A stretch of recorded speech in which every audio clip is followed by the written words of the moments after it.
오늘 제가 나와 있는 곳은 인천공항입니다. 여기 밖에 보면 보잉 747이 있어요. 보잉 747. 747을 타고 미국 LA로 떠납니다. 바로 이 차를 보기 위해서죠. 그리고 이 차, 그리고 이 차, 이 차까지. 와.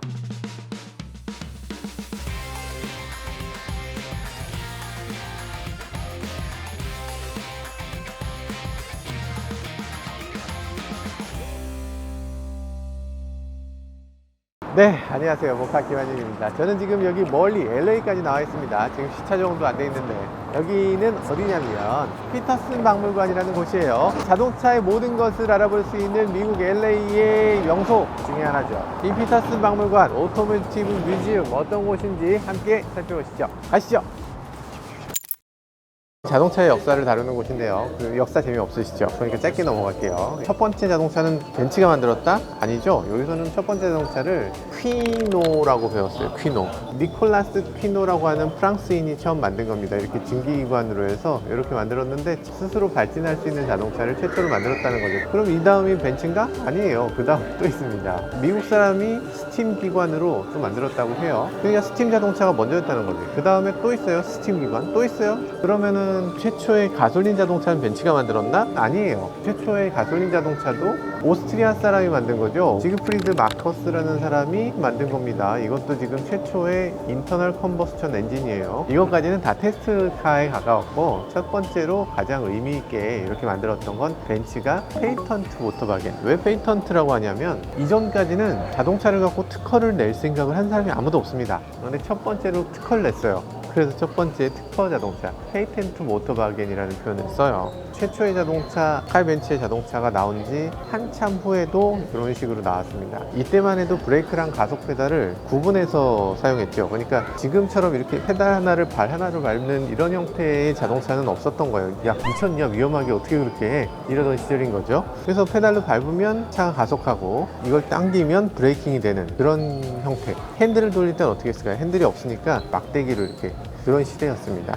벤츠의 자동차는 시동 거는 게 따로 없어서 플라이휠을 직접 잡고 돌려야 됐지만 이때는 그래도 돌리는 구동축이 따로 있었습니다. 저렇게 한스프링의 서스펜션도 있는데 저런 것들도 발전한 형태라고 할 수 있죠. 제규어 XK2네요. E타입이 워낙에 아름다운 자동차인데 그 E타입의 좀 더 스포티한 버전. 와 정말 이렇게 아름다운 선이 있을 수 있나요? 이게 진짜 자동차지. 아니 근데 이게 너무 완벽한 상태여서 말이 되나 싶은 정도로 완벽하네요. 지금까지 나온 모든 자동차 중에 가장 아름다운 자동차다 라고 손꼽아지는 게 E타입 XK2 이런 차죠. 천장이 이렇게 열린다고? 이게 도대체 돈이 얼마일까? 30년대 부가티인데 이때 당시 부가티는 지금보다 더 레어죠. 이거 딱 17대 만들었다고 합니다. 어찌나 고급스러운지 번호판도 저렇게 플라스틱 안에다가 숨겨놓을 정도로 저런 게 되나? 저렇게 해도 불법이 아니야? 범퍼도 봐요. 범퍼 자체도 차체의 그 아름다운 디자인을 손상시키고 싶지 않은 거지. 저게 범퍼 역할을 잘 할 수 있나? 벽 같은 데 박으면 괜찮은데 또 다른 이런 차하고 부딪히면 서로 빗나갈 거 아니에요 이게. 현실적으로 범퍼의 역할을 거의 못하는 그런 차라고 할 수 있죠. 사이드미러가 이때 당시는 밖에 이렇게 돌출되어 있는 사이드미러는 없어요. 그럼 깜빡이는 어디 있을까? 이때 당시는 깜빡이가 이렇게 매뉴얼로 이렇게 푹 튀어나옵니다. 푹 튀어나와서 이게 깜빡이에요. 깜빡이의 역할을 하는 램프가 아니고 이렇게 튀어나오는 형태로, 도어도 이렇게 코치 형태로 이렇게 거꾸로 여는 형태로 수어사이드라고 우리가 얘기하는 그런 형태죠. 이건 터미네이터 혹시 보셨어요? 터미네이터 보면은 터미네이터에서 로봇들이 와서 막 뛰기도 하지만 나중에 가면은 로봇이 아니라 바이크 자체가 로봇이 됩니다. 이게 그러니까 바이크 터미네이터예요. 근데 그때 스카이넷을 뭐라고 얘기했냐면 제네시스 이즈 스카이넷 이랬단 말이에요. 좀 제네시스 있는데 이건 뭡니까? 와 드로리안. 이때 당시만 해도 드로리안이라는 아저씨가 차를 만들었는데 이거 어서 많이 본 것 같지 않으세요? 포니 같다고요? 네, 포니 같다고 생각하신다면 맞습니다. 주지아로 씨가 디자인을 했는데 포니 쿠페를 디자인하고 나서 디자인했죠. 그러고 나서 드로리안을 디자인하면서 포니가 없었으면 이걸 디자인 못했을 거야 이런 식으로도 얘기했던 그런 자동차기도 하죠. 그치. 안에 이 행융암로가 있어가지고 그 박사님과 그리고 그 누구니? 안 봐가지고. 안 봤다고? 백투더퓨처를 안 봤어요? 세상에 어떻게 그럴 수가. 다들 백투더퓨처가 뭔지 모르는 거야? 들어보기만 해. 들어봤다고? 세상에 이럴 수가. 어쨌든 이 차는 그때 당시 정말 혁신이었죠. 차체 색을 아예 도장을 안 하는 거예요. 도장 안 하면 어떻게 됐냐면 그때 당시 차들은 녹이 슬어서 운행을 할 수가 없었습니다. 그러니까 그때 당시에 최초로 스테인레스를 차에 도입한 거예요. 스테인레스를 도입했으니까 도장을 할 필요가 없다. 그래서 도장을 안 한 거죠. 그래서 아주 놀라운 그런 자동차라고 할 수 있죠. 아주 훌륭했는데 근데 문제는 고장이 너무 잦았어. 심지어 불도 나. 그래서 여러 가지 문제가 있어서 너무 악평을 받고 너무 많이 리콜을 해서 결국에는 시장에서 퇴출됐습니다. 퇴출된 다음에 만든 영화가 바로 백투더 퓨처예요. 이미 도산한 회사의 자동차를 갖다가 만들었기 때문에 백투더 퓨처는 진짜 엄청난 선풍적인 인기를 끌게 되고 이 차 자체를 사람들이 누구나 다 갖고 싶어하는 차가 됐어요. 근데 이미 회사는 도산해서 없어졌지. 그러니까 이 차가 수집가들은 정말 원하고 회사는 망했으니까 더 이상 생산되진 않고 그러니까 가치가 계속 높아지는 수집가들이 좋아하는 자동차가 된 거죠. 그리고 이 차의 외관, 이거 굉장히 낯이 익을 수 있는데 이제는 테슬라가 이렇게 스테인레스 스틸을 가지고서 차체를 만들고 도장을 안 하는 그런 차를 만든다고 하네요. 레드 노티스 보셨어요 혹시? 드웨인 존슨하고 젤가도 타고 나오는 거잖아요. 그 히틀러의 자동차라고 하면서 이걸 몰고서 막 이렇게 뚫고 나가는 그런 영화예요. 레플리카지만 히틀러가 타던 차다. 아, 이거 그 혹시 기억나십니까? 부산을 막 질주하던 렉서스 그 위에 이제 블랙팬서가 이 위에서 막 이렇게 막 핥히던 그거죠. 그거 이게 다 블랙팬서가 이렇게 긁은 거예요. 오, 이거 혹시 아세요? 그란토리노라는 영화도 있죠, 심지어. 근데 그 그란토리노 영화에 나온 차는 아니고 스타스키와 허치에 나오는 그 모델. 스타스키와 허치는 이미 다 보셨죠? 사실 나도 기억이 가물가물해. 나는 60 세컨즈 봤어요? 캐서방이 타운치는 얘기예요. 어떤 차든 60초면 훔칠 수 있다. 거기서 나온 엘레노어 60초 만에 털린 차.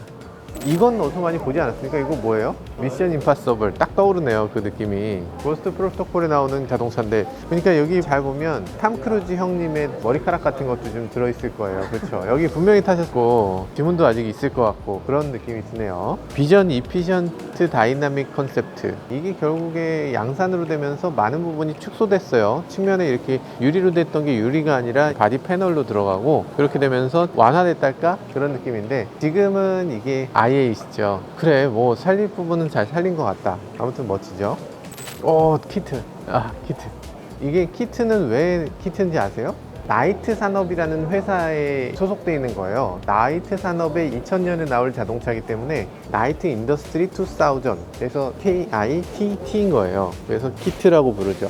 이름도 멋있네, 키트. 그래서 이제 이 차는 우리가 꿈을 꿀 수 있게 했죠. 차가 언젠간 말을 할 수 있을 거야, 이런 꿈. 그래서 실제로 이 차는 일론 머스크를 비롯해서 수많은 사람들한테 영감을 주는 자동차이기도 합니다. 핸들을 보세요. 핸들이 요크 스티어야.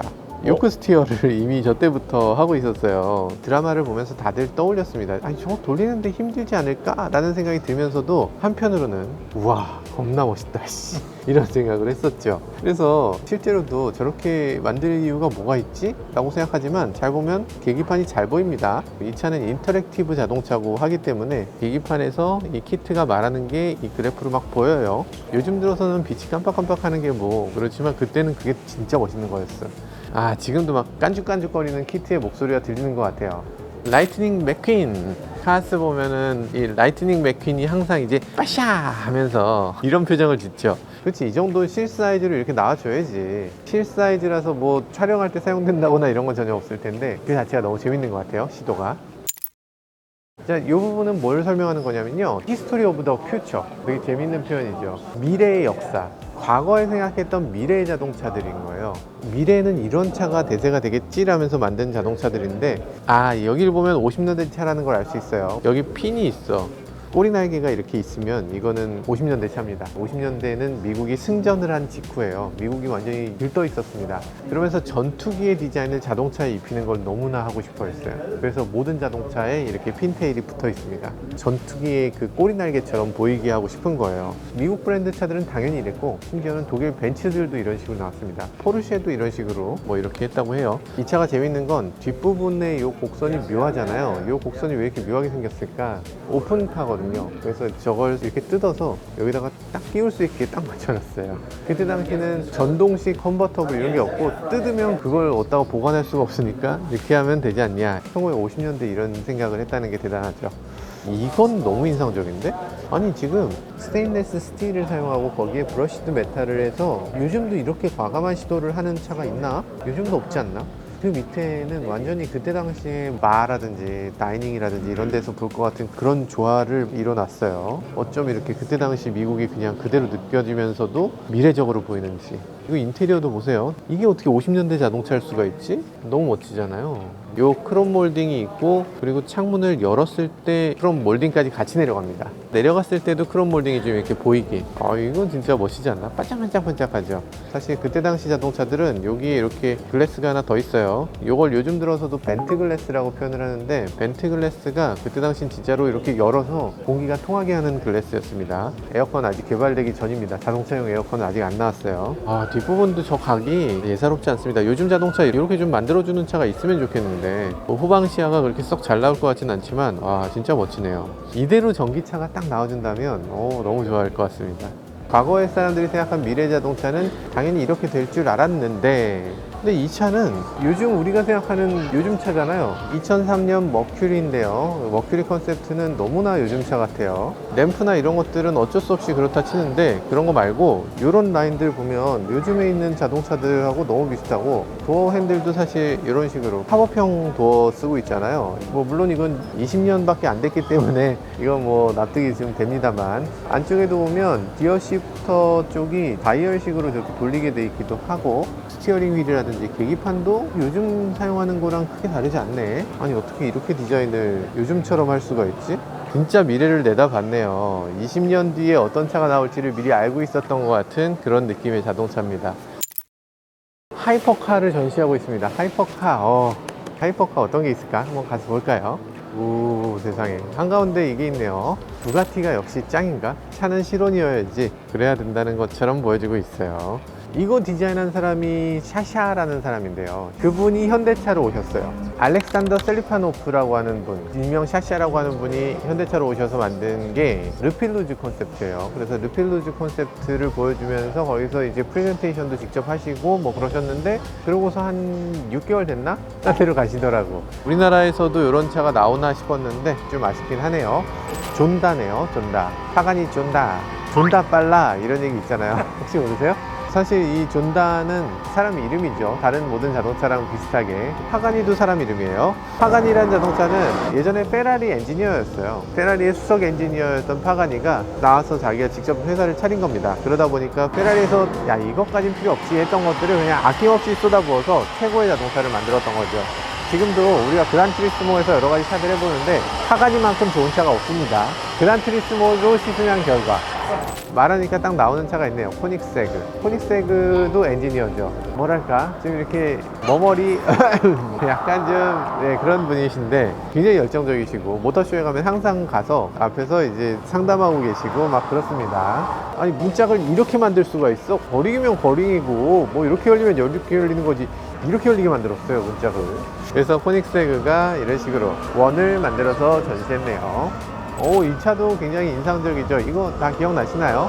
시안 FKP37하는데 그 이름이 뜻하는 바가 있습니다. FKP라는 건 뭐냐면 페르디난트 K 피에히예요. 피에히라고 해서 예전에 폭스바겐의 의장까지 했었던 그분이 론칭하기 불과 한 몇 주 전에 돌아가셨어요. 그분이 돌아가시면서 람보르기니가 그분의 성함을 그냥 갖다가 썼습니다. 37년생이니까 37이라고 거기다 갖다 붙였어요. 전반적으로는 베이스가 람보르기니 우라칸을 베이스로 만들어진 그런 튜닝 모델이라고 할 수 있는데, 훨씬 더 차원이 다른 업그레이드를 했기 때문에 같은 차로 보시는 분들은 거의 없을 것 같아요. 스포티지요? 요게 스포티지 같다고? 참 큰일 날 소리를. 이거 되게 재밌는 게 뒤쪽은 블랙이고 앞쪽은 레드예요. 그래서 블랙과 레드를 중간에 이렇게 자른 건 많이 봤는데, 그게 아니고 그라데이션을 만들었어. 어떻게 한 거야? 카본 무늬를 보여주는 것과 그렇지 않은 것, 이걸 두 개를 섞어서 차가 굉장히 아름답게 보여지게 했네요. 리막에서 나온 레베라라고 하는 자동차인데요. 현대차의 가장 핵심적인 기술을 보여주기도 하는, 요즘 들어서 74라든지 RN22E 같은 경우에 거기에 배터리 기술이라든지 모터 기술을 리막에서 많이 도입해 왔다, 뭐 이런 얘기도 해요. 현대가 앞으로 나가는 데 있어서 협업 같은 걸 앞으로 많이 할 것 같다는 생각이 들어요. 레베라는 리막의 원하고 비교했을 때 퍼포먼스가 더 높아졌죠. 거의 2배가 됐어요. 그래서 이 차는 몇 마력이라고 생각해요? 800마력이요? 좀 더 쓰시죠. 1200? 아닙니다. 이 차는 1900마력이 넘어요. 지금 현존하는 자동차 중에 가장 출력이 높은 자동차입니다. 크로아티아에 있는 자동차 회사에서 이런 자동차를 만든다는 게 정말 놀라운 일이죠. 이 차는 모터가 4개 들어갑니다. 모터가 각 바퀴에 각각 들어가고요. 시속 100km까지 가속 시간이 1.85초 라고 하는데 1.85초 말이 되나? 아니 물리적으로 안 될 것 같다는 생각이 드는데 어떻게 하는지 모르겠어요. 그리고 240만 달러라고 합니다. 우리 돈으로 30억 정도 되는 거죠. 사실 30억의 가치가 있느냐 이런 말은 할 필요가 없겠죠. 세계에서 최고의 것을 원하는 사람은 반드시 있으니까. 그리고 그게 돈이 돈 같지 않은 사람들이 반드시 있기 때문에 우리가 30만 원 쓰는 것처럼 그렇게 쓸 수 있는 사람들이나 살 수 있는 자동차라는 거죠. 비싸다고 얘기할 필요가 없습니다. 혼다 어큐라라고 하는 브랜드로 NSX라는 차를 내놨습니다. 이때 당시 NSX가 나왔을 때는 사람들이 UFO 정도의 급을 보는 것 같은 느낌이었어요. 자동차가 아니라는 느낌. FRP로 차체를 만들어서 정말 가볍기도 했고 미드십이기도 했고 이 자동차 자체가 어떻게 이게 현실에 존재할 수 있냐 이런 느낌. 그래서 완전 충격적인 그런 느낌이었는데 이거 보세요. 이 뒷모습도 어떻게 이렇게 멋있을 수가 있냐 이랬죠. 요즘 NSX 하이브리드로 나왔는데 그건 좀 우리의 그 추억을 파괴하는 것 같은 그런 느낌이 들었어요. 야 이건 누가 봐도 너무 멋있지 않습니까? 르노 알핀. 우리는 사실 알핀에 대한 좋은 기억이 그다지 없죠. 근데 이게 유럽의 자동차 마니아들한테는 알핀은 정말 건설적인 자동차입니다. 작으면서도 엄청난 퍼포먼스를 내는 그런 멋진 자동차였죠. 르노의 신차 발표를 하면서 앞으로 뭐를 하겠습니다 하고 계획을 발표하는 그날에 알핀을 되살리겠습니다 라고 했더니 그때 기자들이 막 환호성을 지르면서 막 박수를 쳤어요. 그럴 정도로 정말 사람들이 좋아하는 그런 브랜드라고 할 수 있죠. 이 전체적인 동글동글한 이 느낌도 이번 알핀에서 그대로 살아있습니다. 이렇게 엄청난 알핀인데도 우리나라에선 잘 알려지지 않아서 알핀이 우리나라에 들어올 가능성은 그다지 높아 보이지 않지만 어떻게 간절히 바라면 또 들어오게 되겠죠. 만약에 제가 서킷용으로 차를 하나 산다면 알핀 살 것 같아요. 우리나라에도 꼭 나오길 바라겠습니다. 이걸 타입 2라고 하는 건데요. 사실 우린 마이크로버스라고도 하고 그런 장르가 우리나라에 처음으로 소개된 자동차이기도 하죠. 배그에서 몇 명 타요? 6명? 아니 6명이나 한 팀이 될 수 있나 배그가? 모르는 사람이 같이 타는 거예요? 서로 죽여야 되는데 같이 타는 거야? 납치당하는 거야? 우리가 히피라고 얘기하는 것에는 폭스바겐의 이 타입 2 그러니까 마이크로버스가 그때 당시 굉장히 큰 역할을 했습니다. 히피들이 같이 몰려다니면서 처음에 출발할 때 한 명이 출발하죠. 그러다가 중간에 마음 맞는 사람이 있으면 야 너도 동참해 너도 동참해 그러면서 이제 남녀가 뒤섞여서 같이 어디론가 여행을 떠나고 자기 집이 아닌 곳에서 새롭게 터전을 닦고 그러면서 또 이동하고 이런 유목민 같은 생활을 하는 그 히피 문화의 가장 중심에 있었던 자동차 중에 하나죠. 그래서 당연히 이 차의 페인트를 이렇게 제멋대로 칠하는 거죠. 이 페인트도 원래 페인트가 아니에요. 여기에 뭐 꽃그림 같은 거 그리고 그런 것들이 바로 이런 자동차가 만들어낸 문화라고 할 수 있습니다. 물론 이 안에서 좋은 약 같은 거 많이 드시고 뭐 이런 것들 많이 하셨던 것 같아요. 그러다 보니까 폭스바겐을 느끼는 그런 감정이 미국 사람들한테는 되게 아련하고 되게 좋죠. 그래서 최근에 폭스바겐이 분리라고 하는 자동차를 전기차로 다시 되살려냈습니다. 마이크로버스 같이 생긴 전기차 멋지지 않습니까? 이렇게 의미 있는 재탄생을 해주면 참 좋지 않을까. 우리나라에서는 사실 그다지 과거에 무엇을 제대로 끌어온 게 그다지 없었죠. 폭스바겐의 무서운 점은 과거의 그런 문화, 사람들의 그런 감정 이런 것들을 이미 깔아놨기 때문에 그 씨를 뿌려놓은 걸 열매를 따먹으면 되는 상황이기 때문에 이 전기차 시대에도 아주 막강한 그런 상대가 될 수 있다는 생각이 듭니다. 그래서 저 차가 바로 이렇게 변한 거죠. 자, 아이디버즈 양산차가 여기 있네요. 작년에 나온 따끈따끈한 신차입니다. 괜찮은데? 아니, 우리 오늘 카니발을 타고 여기 왔는데 아이디버즈였으면 훨씬 좋았을 것 같아요. 우리가 제일 꿈꾸는 자동차가 이런 거 아닌가요? 전기차면서 동시에 넓은 공간, 카니발 같은 자동차 이런 거 원했는데 지금 우리나라에 나오면 정말 불티난 듯 팔릴 수 있는 자동차로 만들어진 것 같아요. 이제 더 바라는 건 많이 좀 만들어주세요. 최근에 전기차들은 내놓는 것에서 그치는 경우가 많은 것 같아요. 실제 양산까지 잘 이어지는 거, 물량을 많이 뽑아내는 거 이런 걸 잘하는 회사가 진짜 훌륭한 회사라고 할 수 있죠. 자, 폭스바겐 화이팅입니다. 화이팅. 타고 싶어요, 아이디버즈. 지난번에 저희가 보여드렸던 피스커오션 지금 여기 나와 있네요. 막 랩핑도 새로 하고 막 이렇게 뭐 사실 컨셉트 버전이긴 한데 안쪽에 보면 거의 다 만들어져 있네요. 지난번 영상에서 많이 보셨을 텐데 캘리포니아 모드를 딱 켜게 되면 창문 전체가 열리고 저기 있는 쿼터 글래스까지 같이 쫙 열리는 뒤쪽에 있는 후면 유리까지 쫙 열리는 동시에 하나가 쫙 열려서 완전히 오픈카를 타는 것 같은 기분이 들게끔 하는 그런 기능도 갖고 있죠. 디자인도 정말 멋진 자동차네요. 헨리 피스커가 만들었는데 사실 헨리 피스커에 대해서는 뭐 도덕적인 결함이라든지 이런 것들에 대한 얘기가 좀 있긴 합니다. 이게 앞으로 잘 될지는 조금 더 봐야 될 것 같습니다. 많은 분들이 착각하는 게 전기차가 최근에 만들어지는 기술이다라고 착각하는 것 같아요. 근데 그게 아니고 가솔린차가 양산되기 전부터 전기차는 있었는데 그때 당시 전기차는 배터리 기술의 한계 때문에 무거워지고 출력도 부족하고 주행 가는 거리가 너무 짧았기 때문에 아쉬웠던 거지, 만약에 지금 가솔린차가 대세가 아니고 둘 중에 하나를 선택해서 개발해라 라고 하면 당연히 전기차를 선택할 것 같아요. 자, 다음으로 넘어가시죠. 모터스포츠를 할 수 있다고 해요. 여기 보니까 랩 타임을 적을 수 있는 게 있네. 너무 좋을 것 같아. 저기다 김한용 딱 쓰고 가면 얼마나 좋아. 프라하에서 람보르기니를 타기로 했어요. 오우, 세상에 왜 이렇게 어지럽지? 오우, 차들이 너무 좋아서 뭔가 갖다 박을 수가 없네. 몇 위야, 몇 위? 3위, 2위. 그렇지, 이 정도는 하지 내가. 아, 1위. 아, 1위. 그렇지, 이 정도는 해야지.